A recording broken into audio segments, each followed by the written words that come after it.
एक काणा कर्ण तपस्वी था, उसने 22 लाख वर्ष तक तप किया।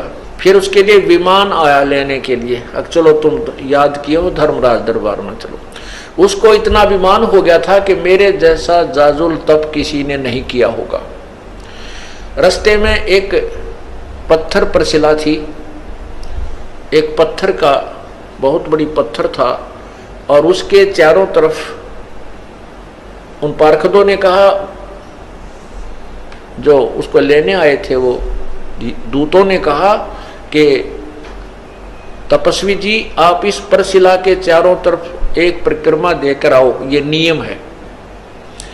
अब वो काणा कर्ण तपस्वी उस परशिला के चारों तरफ चलने लगा। उसने देखा वैसे ऐसे 18 करोड़ काणे कर्ण अपना नाम लिख लिख गए हुए थे, मैंने इतने हजारों वर्ष तप किया, मैंने इतने लाखों वर्ष तप किया। तब उस काणे कर्ण ने के मन में ये आई कर तेरे से एक जाजुल तपस्वी है, तेरा तप तो कुछ भी नहीं। एक उसका विमान तोड़ा। फिर धर्मराज के दरबार में जब गया, धर्मराज ने कहा, न्यायाधीश ने कहा कि भाई तपस्वी जी कि तूने इतने वर्ष तक तप किया। कहाँ जी तप किया? कहने लगे कि अब और इतने वर्ष तक राज्य किया। तो कहने लगा धर्मराज के मैं न्याय करूं या रहम करूं, अदल करूं, अदल माने न्याय, अदल करूं या फजल करूं, फजल माने रहम। अब देखो बुद्धि भ्रष्ट होती है इंसान की। अब क्या मन में आता है उस तपस्वी के कि ये रहम क्यों कराऊं इससे, मैंने ही तप किया और मैंने ही राज्य प्राप्त किया, अब ये इसमें रहम की क्या आवश्यकता पड़ेगी। कहने लगा न्याय कर, अदल करो। वो कहता है कि मैंने 22 लाख वर्ष तप किया, इतने वर्ष राज्य किया, तो इसमें रहम की क्या आवश्यकता है, आप न्याय करो।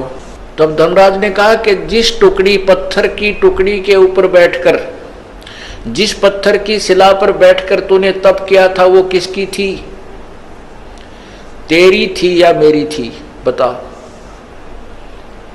अब वो ये कहे कि मेरी थी तो धर्मराज कहता कि लाया क्यों नहीं, फिर उसने अपनी साथ में तेरी थी तो।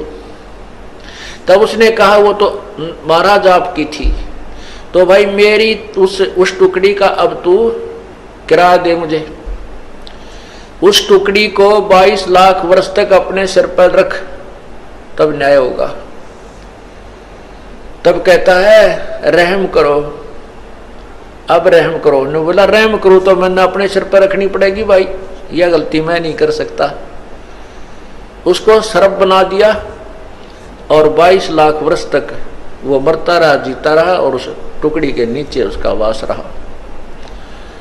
तो पुण्यात्माओं, ये तत्व ज्ञान हमें प्राप्त नहीं हुआ था। हम इन ऋषि महर्षियों को और तपस्वियों को, सिद्धों को, छोटे मोटे चमत्कार दिखाने वालों को एक परम संत मान बैठे थे। डंब करें डूंगर चढ़े अंदर झीनी झोल, जग जाने बंदगी करें ये बोवें सूल बबूले। डंब माने पाखंड करते हैं, दंभ करते हैं। कैसे करते हैं? ऊंचे स्थान पर बैठ जाते हैं, ऊंचे से टीले पर जाकर बहुत दूर से सबको दिखाई दे तपस्वी बैठा है, दुनिया जावे मत्था टेके और वाह वाह का पात्र बने। बोली जनता तो ये समझती है कि बड़ा तपस्वी है, बड़ा साधक है, बंदगी कर रहा है, भक्ति कर रहा है। और तत्व ज्ञान से परिचित संत कहता है ये तो अपने आने वाले जीवन में, भविष्य में बबूल के बो रहा है, उन कांटों को बो रहा है जो इसी ने उनके ऊपर चलना पड़ेगा। डंब करे डूंगर चढ़े ये अंदर झीनी झूले, जग जाने बंदगी करे ये बोवे सूल।